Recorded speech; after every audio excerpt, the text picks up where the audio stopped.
What is going on, everybody? It is J Ray from Ray Photography coming at you with a podcast, and today I'm going to be teaching you about the fundamentals of photography. More importantly, one of the cornerstones of the exposure triangle, which is made up of three different parts: aperture, shutter speed, and ISO.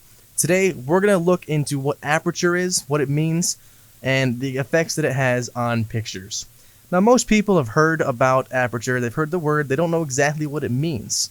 The general definition of aperture is a hole or a gap. Now, we take that and we translate it into camera speak, more importantly your lenses, and it is the hole that lets in light, hits your sensor, and creates your image. Without that hole, no light gets in, no image is created on the sensor. These apertures can get very wide and very small. Most lenses allow you to change that inside of the camera.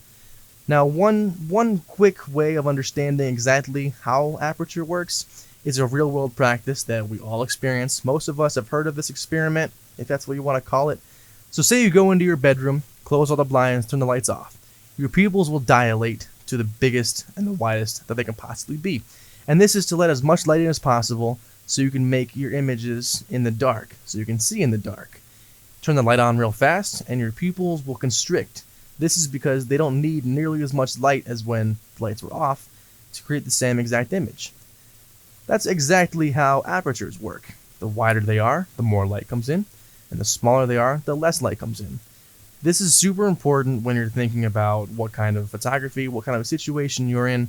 I'm a sports photographer, so I need really wide lenses to let in as much light as possible. And we'll talk more about shutter speed and ISO, but basically to have the clearest images, I need a lot of light.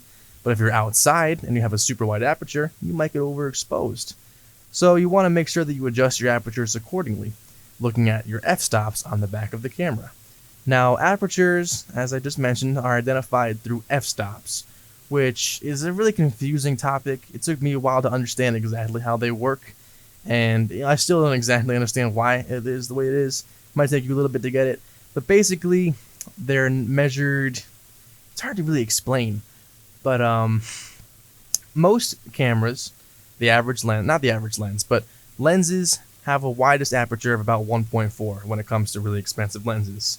So that 1.4 is a super wide aperture, like super wide. Not the average. The average lens won't have this wide of an aperture. I'm talking about just like the widest a possible aperture can get, generally speaking. 1.4. That's as wide as it gets. The next stop from there is a 2.8. And what happens is that 1.4 to 2.8, it closes the aperture a little bit, and it lets in half the amount of light as it did before. So for example, we'll just say 100 lumens. I don't know how bright that actually is. We'll just say that as an example. So if you have a 1.4 aperture, you let in 100 lumens. Easy. You stop down to 2.8, and you're letting in 50 lumens. From 2.8, you have 5.6, 25 lumens, and then you have 11, which is 12.5 lumens. This is incredible how it lets in double and half the amount of light depending on which way you're going. That's why if you're looking to buy lenses and you have a 1.4 aperture as opposed to a 2.8 or a 5.6, the 1.4 and 2.8 are going to be super expensive because that double the amount of light can make the difference between a professional looking picture and something that's really blown out and grainy and doesn't look all that great. And what's really cool about cameras when it comes to these apertures and f-stops, what they're called f-stops, I was talking about before. So f-stop, f-stop 1.4, f2.8, is inside of the cameras, you can adjust them you don't have to go from full stops. So you can go from 1.4, you can go to 1.8, you can go to 2.0. You don't exactly have to go the entire stop. This will help you correctly identify your exposure, and it will help you get the depth of field to where you want it. Depth of field, that's a new term.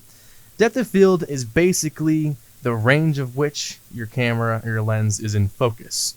So a shallow depth of field is going to have a really small focus point, as opposed to like a greater depth of field. A wider depth of field is going to have a lot more things in focus. The wider your aperture is, the lower the number is, the shallower depth of field you're going to have. So 1.4, you're going to get tack sharp image, but anything, I'm talking millimeters here, millimeters away from that depth of field, from that focus point, you're going to start blurring out. So as I mentioned before, I'm a sports photographer. I shoot with 2.8.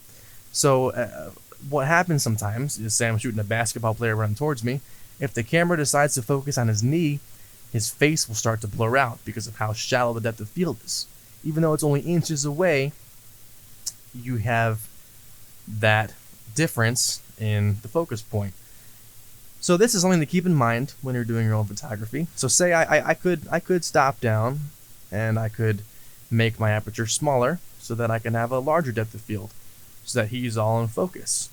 The problem with that then comes in, as I mentioned before, I'm letting in less light, and also there's more distractions in the background. So when you're doing sports photography, you generally want the largest aperture possible, and you take that risk of missing your focus because it's just worth it. Once you do have proper focus, it blows out the background enough. And fun fact, that blown out background, when you see the blurriness, it's called bokeh. Just a fun fact, fun term. Not everybody uses it, not everybody knows about it, but that blurred out background is called bokeh.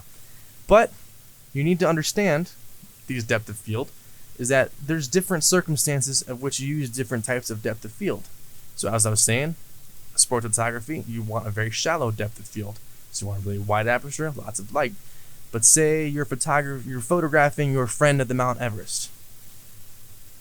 Mount Everest. That sounded wrong when I said that. Say you're photographing your friend at Mount Everest.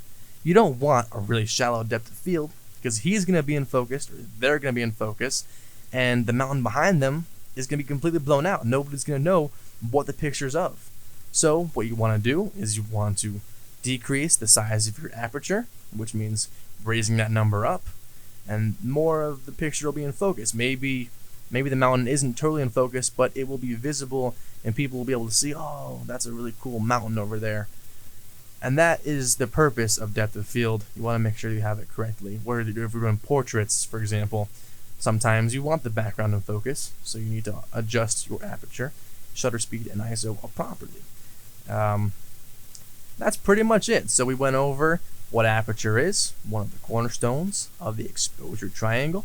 We went over how it lets in more light and how it affects your depth of field in your pictures. Tune in next time when I talk about shutter speed, the next most important thing in my opinion when it comes to the exposure triangle. I hope you all enjoyed listening and watching this, and I'll see you guys around. Have a good one.